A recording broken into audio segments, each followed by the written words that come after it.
আসসালামু আলাইকুম প্রিয় বন্ধুরা, এটা হচ্ছে সেই পাহাড় যেখানে পবিত্র কোরআনের প্রথম আয়াত নাজিল হয়েছিল। এটা হচ্ছে সেই পাহাড় যেখানে প্রিয় নবী হযরত মুহাম্মদ মুস্তাফা সাল্লাল্লাহু আলাইহি সাল্লাম ধ্যানে মগ্ন থাকতেন। এটার উচ্চতা প্রায় 1000 ফুট। ভয়ঙ্কর পথ পাড়ি দিয়ে এই জায়গায় উঠতে হয়। সবাই আসলে এই জায়গাতে উঠতে পারে না, এই জায়গাতে উঠে নামাজ আদায় করতে পারে না। এখানে মানুষ 2 রাকাত নফল নামাজ পড়ে। আর আমি আপনাদেরকে দেখাবো বিস্তারিত। এখানে দেখতে থাকুন কতটুকু উচ্চতা। আমি আপনাদেরকে জুম করে দেখাচ্ছি, আস্তে আস্তে আপনারা দেখুন। এটা অনেক বেশি উঁচু। তো আপনারা দেখতে পাচ্ছেন নিচে বিল্ডিংগুলা দেখা যাচ্ছে, আপনাদেরকে দেখাচ্ছি।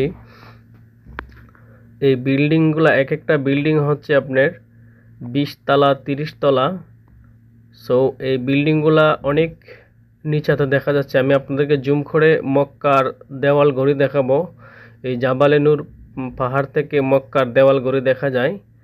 আমি আপনাদেরকে জুম করে দেখাচ্ছি, আপনারা দেখতে থাকুন। এটা হচ্ছে পবিত্র মক্কার দেওয়াল ঘড়ি। আপনারা আশা করছি দেখতে পাচ্ছেন বন্ধুরা। তো এই পাহাড়ে আমরা হেরার গুহা নামে সবাই চিনি। এটা হচ্ছে হেরার গুহা। এই সেই হেরার গুহা যেখানে ওঠার সৌভাগ্য সবার হয় না, কিছু মানুষ উঠতে পারে। আসলে আপনারা দেখতে পাচ্ছেন অনেক ভয়ঙ্কর পথ পাড়ি দিয়ে এই জায়গাতে উঠতে হয়। আপনারা দেখতে পাচ্ছেন মক্কার অলিগলি, আপনাদেরকে জুম করে দেখাচ্ছি। রাস্তাঘাট গাড়ি চলাচল করছে। দেখতে পাচ্ছেন এক একটা বিল্ডিং অনেক উঁচু, 30 তলা, প্রায় 30 তলা 35 তলা বিল্ডিং।